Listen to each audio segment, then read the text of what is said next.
Hey you guys, so I'm so excited about making today's video because earlier this week I actually got a chance to visit Bailey Nursery growing facilities in Minnesota. I came back with the most wonderful memories, and I also learned a ton about how plants are propagated, how they're grown, and how they make their way from cutting or seed or whatever their preferred way of propagation all the way into our gardens. So that was just fascinating to see. Now, if you're not familiar with Bailey Nurseries, you are probably familiar with some of their plant products, like endless summer hydrangeas. I'm sure you've seen the blue pot in the nursery with a beautiful macrophylla hydrangea, and I believe endless summer hydrangeas have been grown by Bailey Nurseries for over 20 years. Another line of their products is the first edition shrubs and trees, and those are this really sturdy plants for home gardener or for public spaces. And they also have another line of products is Easy Elegance roses, and those roses are super hardy, very disease resistant, and just easy to grow. The first thing I found out about Bailey Nursery is that it is 5th generation family business.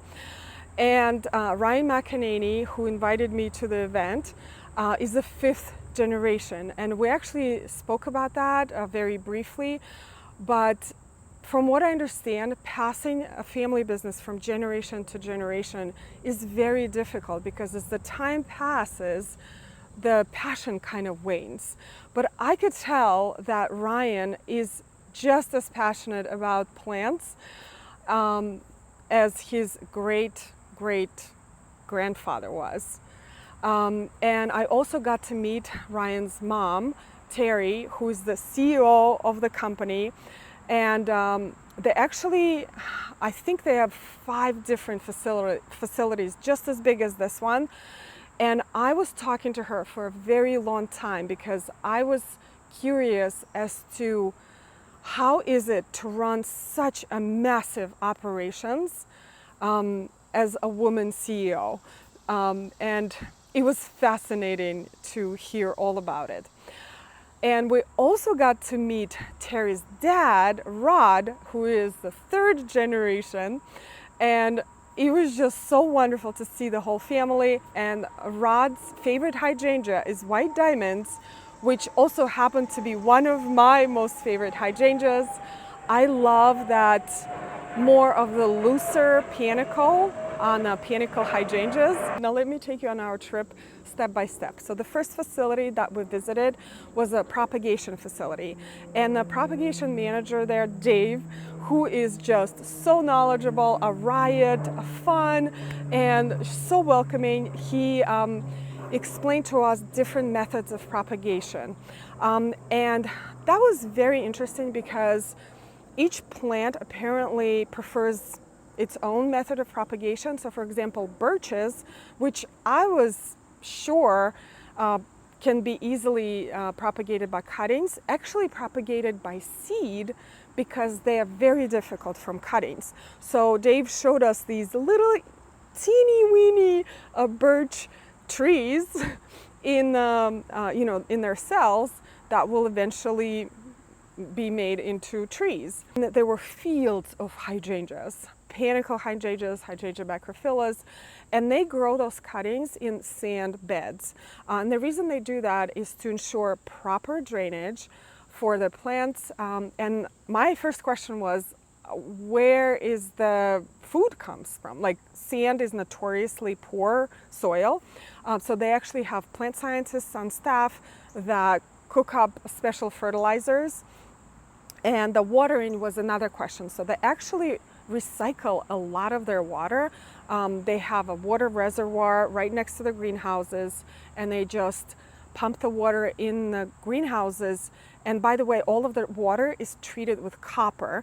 That helps with fungal diseases and all sorts of issues on plants. When the cuttings are big enough, they prune them drastically with this special pruning equipment to make sure that the plants have better branching.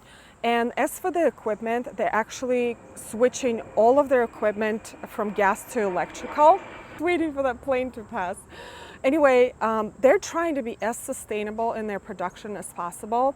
So recycled water, very minimal use of pesticides, and switching from gas to electric, and also soil. So some of the plants that are not grown in sand beds, they're grown in liners. That's what they call, like, these plug trays. They are trying to come up with more sustainable potting mix for that. And one of the materials that I learned about was hydrofiber, which was the first for me. It's apparently a byproduct of a pine lumber industry, and it's very fluffy and very useful for propagating plants. Overall, Bailey Nursery is trying to be as efficient, as sustainable, and as environmentally friendly as possible. Now, we did have one question. It's the pots, right? All of the plastic pots that we as gardeners have in our garage, and I try to recycle mine as much as I can and plant something else in them. You can return your recycled pots to a local garden center if they accept it, but a lot of plastic pots are not recyclable. And Ryan told me that the industry overall are working on some sort of solution on how to make pots either compostable or recyclable, because there are compostable pots for annuals, but those, only need to last for a few months. If you sell shrubs and trees, those can be in a nursery for a year or more, so they have to be sturdy enough not to break down. So yeah, it's a big issue, but they're working on it. Hey, you guys, I hope this whole dapple shade situation is not bothering you too much. It is lovely to sit under the trees right now, but I'm just worried that it's okay on camera. So I apologize.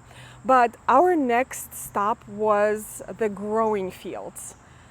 I had no idea how massive that operation was. There were just fields for like acres and acres, and I was surprised to learn that Bailey Nurseries produces a lot of street trees for municipalities. You know how passionate I am about street trees and greening urban environments.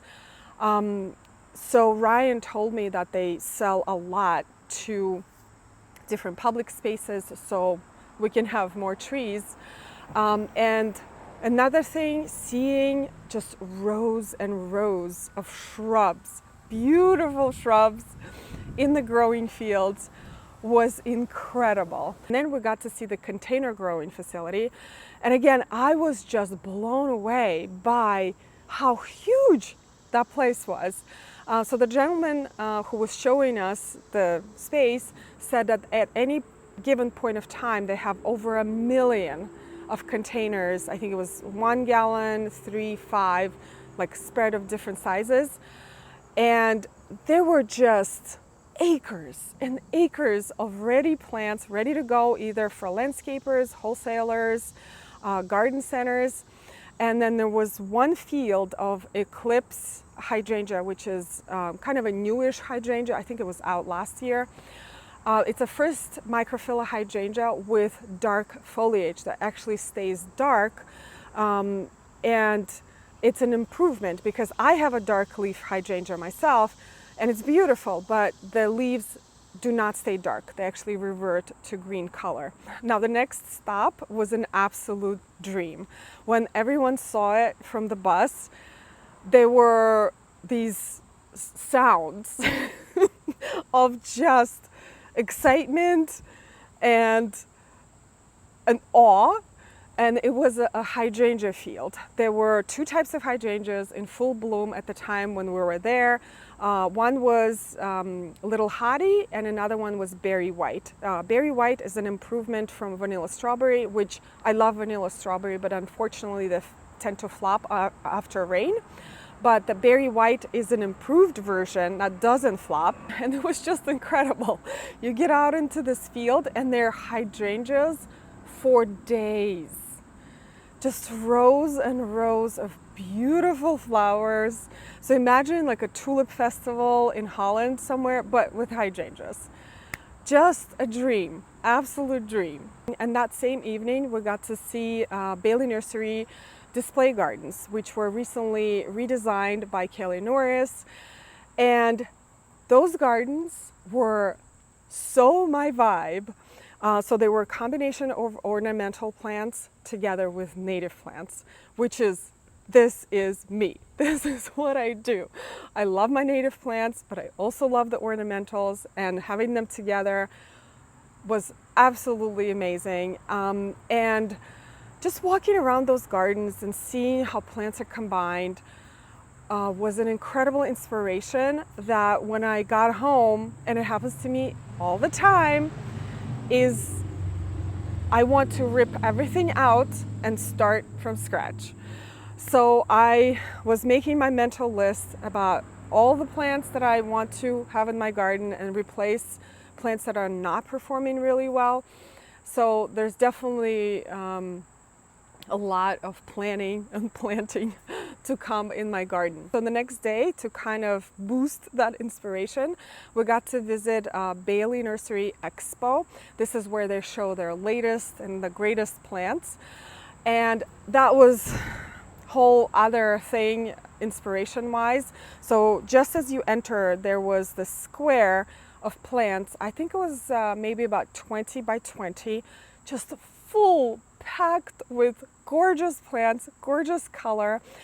And the star of the show was the flowerful smooth hydrangea, which, if you're familiar with Annabelle, which is kind of a variety of our native hydrangea here, Annabelles are beautiful, but they just collapse in the rain and the wind. So Flowerful is an improved version with incredibly sturdy stems, but also very prolific. I believe they produce 2 to 3 times more flowers than Annabelle. So that one I also don't think is available until next year, but it is definitely on my list, on my very, very long list of plants that I'm trying to fit into my garden. I also loved, as I mentioned before, that they had a lot of street trees that they're promoting. I think we're losing tree canopy at an alarming rate, and when the tree falls down, people just forget to replant it. They, for most part, kind of focus on shrubs and perennials, but trees are just vital for our gardens, and you know, the beneficials as well. And then there was this vintage truck that was just adorable display of shrubs around it, and the hydrangea wall was amazing. There was actually another hydrangea wall in the display gardens, and I was just wondering, how in the world do they water that? But they said it's just a temporary display, just for people to kind of come over, take their photos, which is fun. Anyway, it was an amazing trip. I got to meet so many new garden friends that flew from all over the country and actually international, and to see all these wonderful, beautiful, improved plants for our gardens. And I will never get over the hospitality and the warmth that the Bailey Nursery employees had. We all felt, not just me, but all the other gardeners felt like we were leaving family. We were so sad. And I was blown away by everything. Anyway, I hope you guys enjoyed this little trip with me to Bailey Nurseries. And I am making my list as to what kind of plants I would like to see in my garden, and to replant some of the areas that are kind of looking tired and need to be edited. I will definitely keep you updated on all of that. And thank you so much for watching today's video. I hope you enjoyed it, and I will see you in the next one. Bye.